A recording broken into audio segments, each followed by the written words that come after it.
Bon, alors, qu'on aime le foot ou pas, il y a un truc qui intéresse tout le monde. C'est ça qui est fou, en tout cas, c'est Kylian Mbappé. Non, mais c'est vrai. Hein. C'est vrai. Tout le monde... alors, histoire, déjà, on va parler de la sortie de sa mère, parce qu'ils ont repris le club de Caen, qui est descendu de division. Pascal Pro, tiens. Là, la plus belle pomme de terre du monde du football que j'ai connue. Pascal Pro, tiens. Allez, viens, il est reparti, Pascal, il est reparti. Voilà, et Gilles Favard, qui a croisé Pascal Pro. Il a fait un demi-tour sur lui-même. Je l'adore. Il a fait un in and out, vraiment. Je l'adore. Non, mais, franchement, non, mais... Je l'adore. J'ai cru voir Pascal Pro, non? Oui, ça a été rapide. Il était là, Pascal, il était là. Non, mais il y a quand même... Je sais même plus ce que je disais. Voilà. Sur la mer de... Non, mais alors oui, il y a eu le club de Caen dit qu'ils sont descendus d'une division, et il paraît qu'elle aurait dit ils nous méritent pas. Ils ne nous méritent pas, le club de Caen. Donc voilà, donc elle s'est faite fracasser apparemment. Voilà, et c'est ça. Oui, parce qu'il a été rétrogradé et les supporters sont pas contents. Exactement, et elle a dit ils ne nous méritent pas. Absolument. Voilà, c'est quand même incroyable. Non, mais là, c'est d'aller... Elle pousse le bouchon un peu fort, on va dire. Il faudrait qu'elle arrête un peu, parce que j'ai appris 2-3 choses dans la semaine où elle est en difficulté dans des contrats de sponsoring, notamment avec des montres suisses, et je ne vais pas les nommer, où les mecs en ont ras-le-bol, pas de Kylian, mais de sa mère, et qui sont prêts à... Mais alors, je vais vous dire, très peu de gens disent du mal de Kylian. Voilà. Non, mais, non, mais de lui, non. Mais c'est elle qui est en train de polariser tout et de lui créer plus de problèmes qu'autre chose. Hein.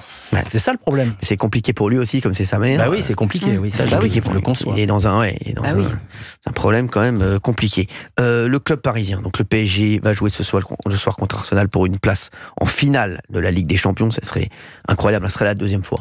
Il avait fait, mais c'était une Ligue des Champions un petit peu spéciale parce que c'était pendant le Covid. Et voilà, c'est pas mine de rien. Un final fort. C'est un truc un peu particulier. C'est un peu particulier. Ils avaient perdu contre le Bayern Munich. Là, ça sent vraiment. Ouais. Là, en plus, c'est la première de cette formule. On est tout à fait, en plus. Première de la nouvelle formule, qui est bien. Qu'on demandait tout savoir, et je trouve qu'elle est très intéressante. Elle est super.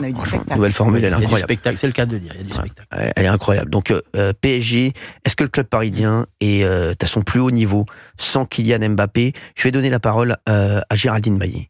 Pour commencer, comme ça, ce sera fait. Sûr. Et après, on pourra parler sérieusement. Non, mais après, moi, je trouve que 80 20 39 21. Cette question, je trouve que c'est un débat complètement dépassé et complètement ringard et complètement hors de propos. Parce qu'en fait, moi, j'ai envie de me réjouir en tant que supportrice du PSG, en fait, du fait que le PSG joue très très bien, qu'au début de la saison, ils jouaient moins bien et que maintenant, ils sont en feu. C'est comme Dembélé au début de la saison, il était pas bon. La mauvaise foi de Géraldine Maillet. Non.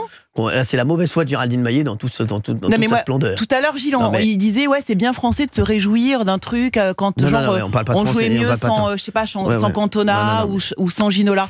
Bon moi je me réjouis que le PSG aujourd'hui soit potentiellement en finale de on s'en fout en fait de Mbappé. Il fait sa vie. Moi j'ai pas à me réjouir de ce qui va arriver de négatif sur Kylian Mbappé. Moi je trouve que c'est un champion extraordinaire qui a plutôt moins de réussite en ce moment. Et en fait je m'en fous. Question. Bon, alors Gilles, merci. Je sais pas, je comprends. Parce que là c'est insupportable.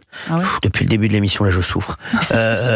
Gilles, qu'est-ce que vous en pensez? Non, mais dites la vérité si vous pensez comme je. Non, mais je pense pas. C'est pas du tout. Après, on rentre techniquement, et je veux pas rentrer dans un débat technique de foot pur. C'est-à-dire que le problème, moi, je pense que plus les années passent, plus les années, on se rend compte que Kylian Mbappé va tout systématiquement terminer meilleur buteur.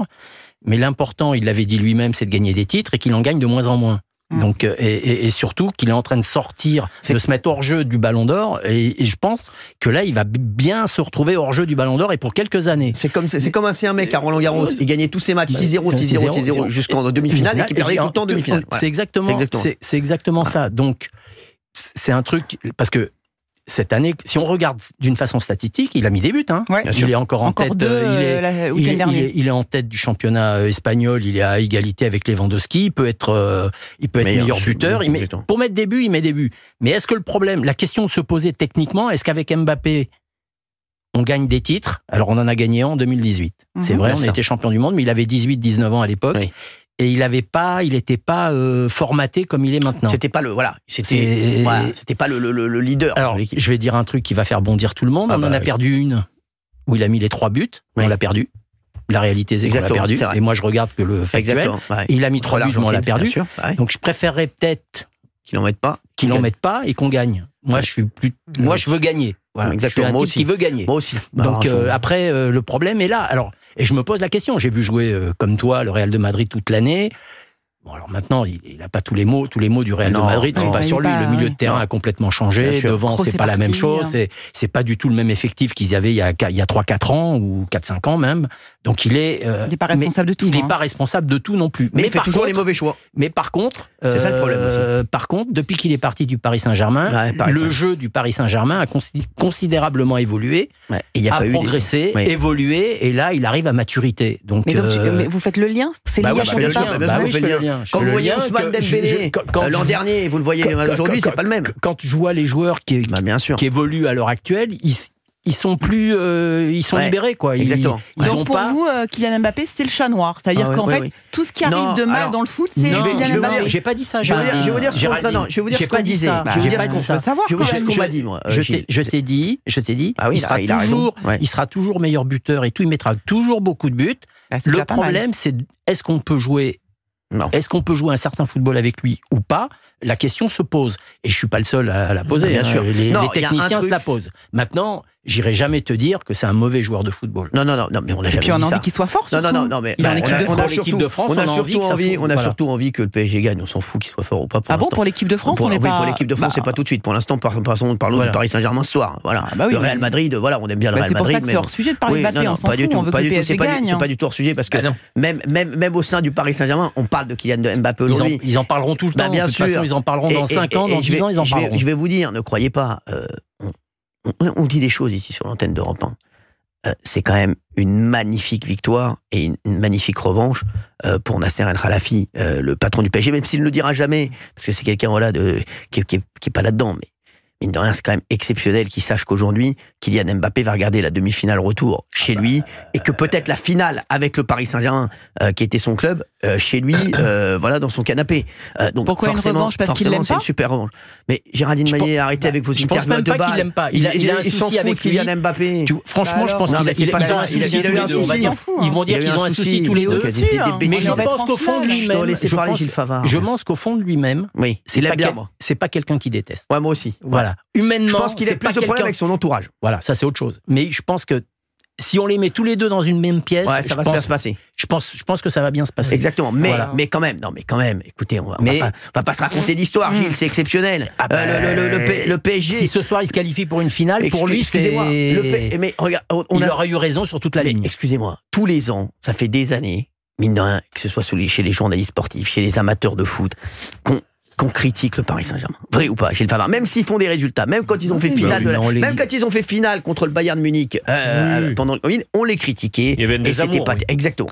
Cette année, c'est la première fois, mine de rien, qu'il y a un consensus autour du Paris Saint-Germain. Même ceux qui n'aiment pas le Paris Saint-Germain disent qu'ils sont un football exceptionnel, que ils adorent les joueurs. Aujourd'hui, le meilleur exemple, c'est ce qu'on disait tout à l'heure. Ousmane Dembélé sans Mbappé et Ousmane Dembélé avec Mbappé, ça n'est pas le même joueur. Et après le début de la saison, il n'y avait pas Mbappé, il n'était pas bon. Mais alors, oui, mais il a fait travailler. Oui, mais il a travaillé là-dessus. Il a toujours été très vite. Il a très vite été bon après. Mais Ousmane Dembélé sans Kylian Mbappé, c'est un autre délire. Je suis désolé. Oui, mais là, j'ai une question à vous poser là-dessus. Est-ce que c'est une emprise sportive parce que les schémas de jeu tournent trop autour de Mbappé? Pas du tout. Ou alors est-ce que c'est psychologique? Je vais vous dire, l'an dernier, c'est les deux.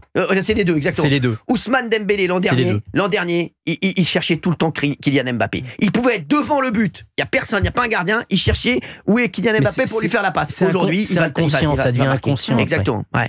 Après, ça rentre dans l'inconscience. Ça vient dans l'inconscience personnelle.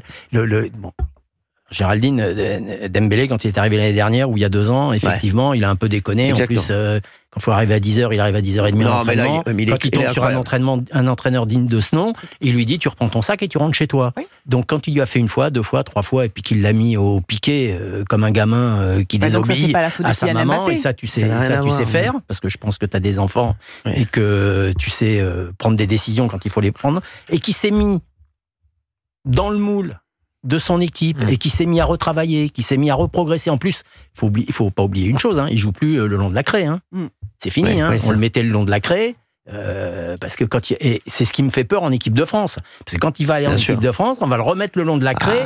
Et là, Gilles, il y a un petit truc qui va changer. Mais attention, Gilles, si les ballons d'or, ce sera Buitolier. Si les ballons d'or, attention. C'est ce que je veux dire. Poser une question. En plus, il l'a laissé libre parce qu'il est libre. Hein. Quand on me dit, il le met dans l'axe, bien sûr, il fait ce qu'il veut, il est libre. Le truc, c'est qu'ils occupent le terrain. Ils occupent le terrain. Et c'est là où il est fort, Luis Enrique, c'est qu'il est arrivé à faire ce qu'il voulait. Et c'est un garçon humainement exceptionnel, Ousmane Dembélé. C'est un amour de mec. Il est sympathique. Il est très pote avec Kylian Mbappé, d'ailleurs. Mais on n'a pas dit que Kylian Mbappé n'avait plus de potes. C'est raconte-elle. Non, je dis juste ça. Mais qu'est-ce qu'il raconte? Ils sont potes à la compote. Périphérique. Oui, mais alors. En tant qu'ancien joueur du PSG, il est pote. Allez sur le périphérique. Merci. J'ai pas de voiture. On va vous en acheter une. Vous allez arrêter de nous emmerder. Merci.